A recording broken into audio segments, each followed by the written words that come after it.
સંસ્થા માટે સમાજને આપી છે એનું ખાતમુહૂર્ત આજે 1 કલાક પછી કરવાનું છે, પણ એનું ઓપનિંગ એ ટૂંકા સમયની અંદર થઈને એક એવું સ્કિલ ઊભું થાય આઈટીઆઈ જેવું કે જ્યાં ધંધા રોજગાર માટેની તકો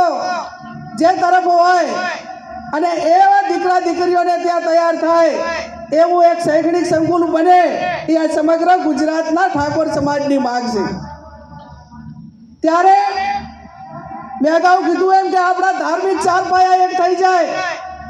આપણા રાજકીય આગેવાનો એક સ્ટેજ ઉપર આવીને એમની વાત મૂકી। રાજકારણ એ પોતપોતાનો વ્યક્તિગત વિષય છે અને પોતપોતાની વિચારધારા પ્રમાણે કામ કરે, પણ સમાજનું કામ હોય, શિક્ષણનું કામ હોય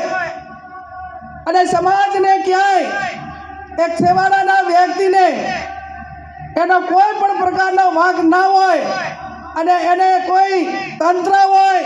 કે કોઈ વ્યક્તિઓ મારફત અન્યાય થયો હોય ત્યારે આ સ્ટેજ ઉપર આવ્યા એવાને એવી રીતે એક સ્ટેજ ઉપર આવીને એને ન્યાય અપાવવાનું કામ પણ આવનાર સમયની અંદર ઠાકોર સમાજ કરે। ત્યારે વિશેષ ટાઈમ ના લેતા એટલું સમાજને વિનંતી કરું છું કે આજે સમાજની અંદર સૌથી મોટી કોઈ સમસ્યા હોય, મુશ્કેલી હોય તો હમણાં વિક્રમભાઈએ એમના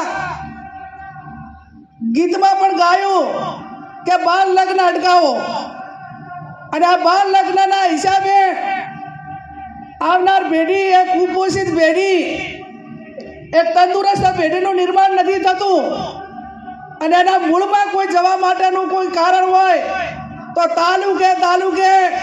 ઠાકોર સમાજની દીકરીઓને ભણાવવા માટેની હોસ્ટેલોનું નિર્માણ થાય અને આજ સમાજ સંકલ્પ કરે કે 12મા ધોરણ સુધી અમે દીકરીને ભણાવ્યા પછી દીકરીના પીળા હાથ કરાવશું અને 12મા સુધી ભણે એટલે એની ઉંમર 18 વર્ષ થઈ જાય, પણ એનાથી પહેલા આ હોસ્ટેલોનું નિર્માણ કરવું જરૂરી એટલા માટે છે કે ટેકનોલોજીના જમાનાને કારણે ક્યાંક ને ક્યાંક મા બાપ એ દીકરીને સુરક્ષિત રીતે ભણવા માટેની ક્યાંક ને ક્યાંક જગ્યા શોધે છે, એ જગ્યા પૂરેપૂરી મળી રહે એના માટે કરીને દરેક તાલુકાએ કન્યા હોસ્ટેલના નિર્માણ થાય એ પણ આજના દિવસે આ આગેવાનોએ ને સમાજે એનો સંકલ્પ લેવાનો છે અને સંકલ્પ લેવાનો છે। ત્યારે